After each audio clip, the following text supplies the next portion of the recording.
Assalamu alaikum student mathematics 4024. Welcome to Maths Guru. I hope you all are fine. I am fine too, alhamdulillah. I hope your vacations are also going good. Grade 10 students, in this video inshallah I will be sharing the maths EOY re-exam paper जो कि 50 marks का हुआ था और अभी recently वो मई में ही हुआ है। ठीक है। और इसका सोल्यूशन तो मैंने अभी तक शेयर नहीं किया है। आज मैं इंशाल्लाह पेपर शेयर कर देता हूँ, साथ साथ में क्वेश्चंस को थोड़ा सा एक्सप्लेन भी कर देता हूँ। अगर कोई क्वेश्चन इसमें से सॉल्व नहीं हो रहा हो तो मुझे ज़रूर बताना, मैं इंशाल्लाह फिर उस क्वेश्चन को वीडियो में सॉल्व कर दूंगा। तो let's just see the paper. Paper देखते हैं। 50 मार्क्स का पेपर था और मेनली इसमें चार टॉपिक्स थे। पहले जो था टॉपिक वो अलजेब्रिक मैनिपुलेशन था। The second topic was circle properties, the third was statistics and the last topic was further trigonometry. तो दिस वाज द पेपर। ये क्वेश्चन नंबर वन था। इस क्वेश्चन नंबर वन में और हमारे पास टू पार्ट्स थे, part A और part B, दोनों वन वन मार्क्स के थे। फर्स्ट में इवेलुएट करना था, फ्रैक्शन था, सब्ट्रैक्ट हो रहे हैं, फ्रैक्शन को सब्ट्रैक्ट करने के लिए कॉमन डिनोमिनेटर।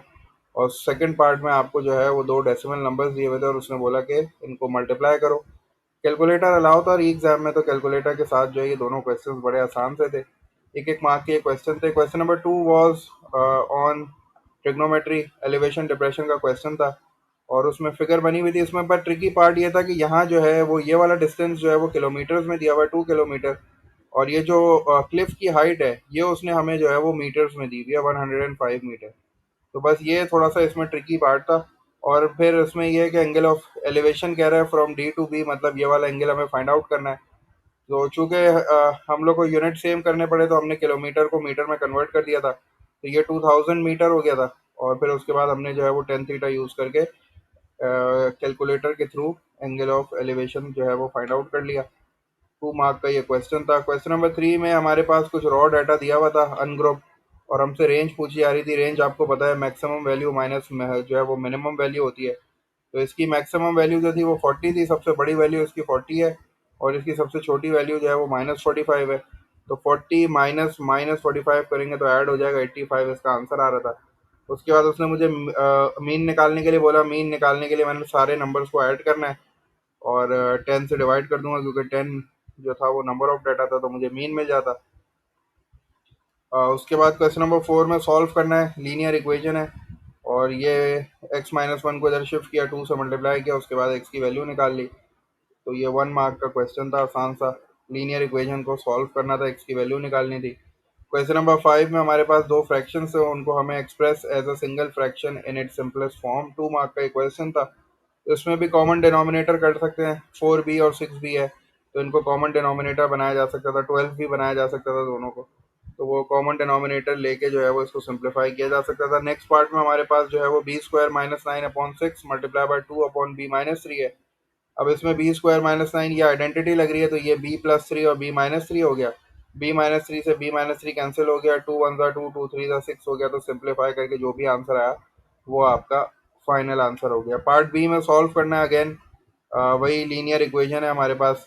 अब इसको पहले सिंप्लीफाई कर लेंगे, एक्सपेंड कर लेंगे। 5 को x से मल्टीप्लाई किया, फिर 5 को 4 से किया, सारे x एक जगह जमा किए, नंबर्स एक जगह जमा किया और x की वैल्यू फाइंड आउट कर ली। 2 मार्क का ये क्वेश्चन था। उसके बाद next question was on circle properties. ये सर्कल प्रॉपर्टी का क्वेश्चन था। तो इसमें आप देख रहे हो कि एंगल एट सेंटर भी आ रहा है और एंगल एट सर्कमफेरेंस भी आ रहा है। तो ये डायमीटर है और ये डायमीटर जो है वो ट्राइंगल बना रहा है, ये ट्राइंगल बन रहा है, ये 90 डिग्री हो गया। तो ये 90 डिग्री वाला कॉन्सेप्ट भी यहाँ यूज़ हो रहा है। और फिर ये दो पैरेलल लाइंस है तो यहाँ जी भी बन रहा है। तो जी भी बन रहा है तो इसका मतलब है ये 53 और ये जी ऑल्टरनेट एंगल हो जाएंगे। तो ये सारी चीज़ें यूज़ करके जो है वो हमें जो है कुछ वेरिएबल्स की वैल्यू फाइंड आउट करनी है। टी है हमारे पास, जी है हमारे पास, एक्स है हमारे पास और वाई हमारे पास, फाइंड आउट करना है। क्वेश्चन नंबर सेवन में ट्राइंगल दिया हुआ है, साइन थीटा, कॉस थीटा और टेन थीटा की वैल्यूज हमें गिवन थी। और ये आइसोसेलेस ट्राइंगल है, इसका मतलब है कि हमें एक टॉप से बॉटम तक लाइन ड्रॉ करनी है और फिर जो है ये डिवाइड हो जाएगा, ये 16 और 16 हो जाएगा। और फिर जो है वो हमें ए बी की वैल्यू फाइंड आउट करनी है, मतलब हाइपोटेन्यूज फाइंड आउट करना है। तो ये परपेंडिकुलर ड्रॉ करने के बाद ये 16 हो जाएगा और ये एडजेसेंट हो गया, ये ऑपोजिट हो गई, ये हाइपोटेन्यूज हो गई। तो मैं कोई मुझे हाइपोटेन्यूज फाइंड करनी है, एडजेसेंट दिया हुआ है तो कॉस यूज करके जो है वो मैं ए बी की लेंथ निकाल लूंगा। और उसके बाद जो है मुझे एरिया ऑफ ट्राइंगल निकालना है। तो एरिया ऑफ ट्राइंगल निकालने के लिए मुझे पता है, मेरे पास फॉर्मूला होता है हाफ इंटू ये दोनों साइड्स ले लिया, ये वाला इंक्लूडेड एंगल ले लिया, तो साइन वाला यूज़ कर सकता हूँ। साइन थीटा होता है एरिया वाले, जो जो फॉर्मूला था एरिया वाला, एरिया ऑफ ट्राइंगल का फॉर्मूला था, उसमें हाफ टू साइड्स और साइन थीटा, तो ये दोनों साइड्स हो जाएंगी और ये वाला एंगल यूज़ कर लूँगा मैं।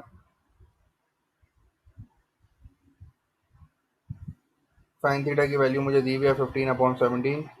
तो ये मैं फॉर्मूला पुट करके एरिया ऑफ ट्राइंगल भी निकाल सकता हूँ। अगर इस तरह नहीं आ रहा एरिया ऑफ ट्राइंगल तो दूसरा तरीका भी है, हाइट निकाल लो इस ट्राइंगल की। हाइट निकालने के लिए आपको ये ट्रिग्नोमेट्रिक रेशियो दिया हुआ है, तो आपने जो है वो हाइट निकाल ली। हाइट निकालने के बाद आपने पूरे ट्राइंगल का एरिया निकाल लिया, half into base into height से, तो उससे भी बिल्कुल एग्जैक्टली वही आंसर आएगा। क्वेश्चन नंबर 8 पे चलते हैं। क्वेश्चन नंबर 8 में हमारे पास जो है वो ग्रुप डाटा दिया हुआ है इंटरवल की फॉर्म में, और हमसे जो है वो मीन मास भी पूछ रहा है और प्रोबेबिलिटी भी पूछ रहा है ग्रेटर देन 200 ग्राम्स। तो 200 ग्राम्स जो है वो कह रहा है find the probability that it has a mass greater than 200 grams. तो 200 ग्राम्स वाला जो है वो यहाँ से शुरू हो रहा है, मतलब 8 और 18 और 5 23 हो गया, और 23 और टोटल हमारे पास 75 है, तो 23/75 इसकी प्रोबेबिलिटी हो गई। नेक्स्ट पार्ट में मास पूछ रहा है, मास के लिए मिड पॉइंट निकालना पड़ेगा, F x submission F x upon submission F वाला फॉर्मूला यूज करना पड़ेगा। 3 मार्क का ये क्वेश्चन है। उसके बाद हमसे कह रहा है कम्युलेटिव फ्रीक्वेंसी कर्व जो है वो प्लॉट करो, ड्रॉ कम्युलेटिव फ्रीक्वेंसी। तो कम्युलेटिव फ्रीक्वेंसी का कॉलम बनाना पड़ेगा, उसके बाद जो है वो ये कर्व बनेगा, एस शेप कर्व बनता है कम्युलेटिव फ्रीक्वेंसी का। तो ये जब तक आप कम्युलेटिव फ्रीक्वेंसी का कॉलम नहीं बनाओगे, फ्रीक्वेंसी आपको गिवन है ऊपर, तो आपको कम्युलेटिव फ्रीक्वेंसी का एक कॉलम बनाना पड़ेगा। तो ये जो है ग्रिड दिया हुआ है, इसमें ये एस शेप का जो है वो कर्व बन जाएगा। उसके बाद इस कर्व को यूज़ करके आपको ये कुछ आंसर्स देने हैं, ए बी सी।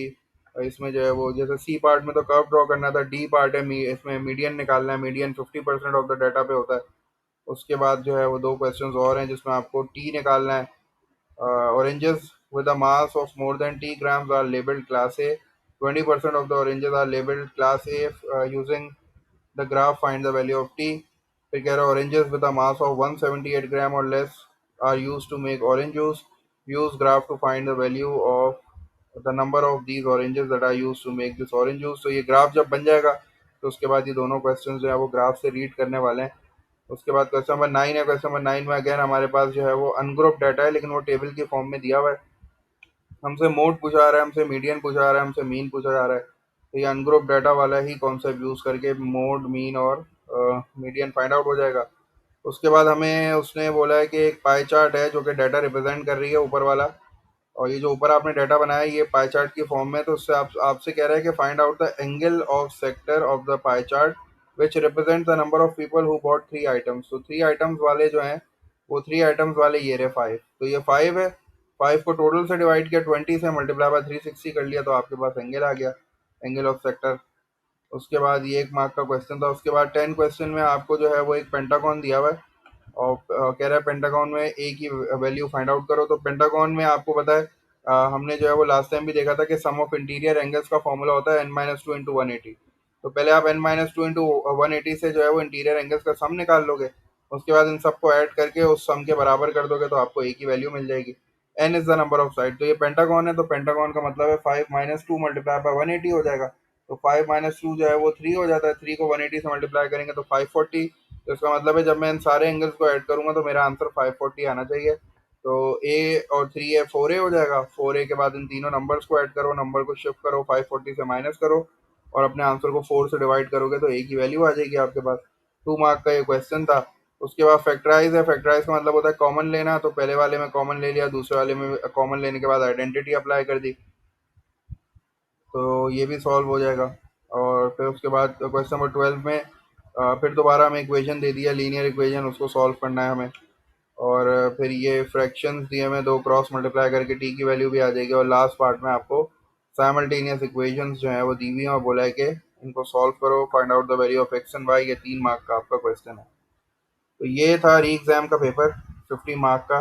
तो इसको ज़रूर जो है वो सॉल्व करना, और फिर कोई क्वेश्चन नहीं समझ में आता तो मुझसे लाजमी पूछ लेना, मैं इंशाल्लाह हेल्प कर दूँगा। अंटिल देन टेक केयर, अल्लाह हाफ़िज़।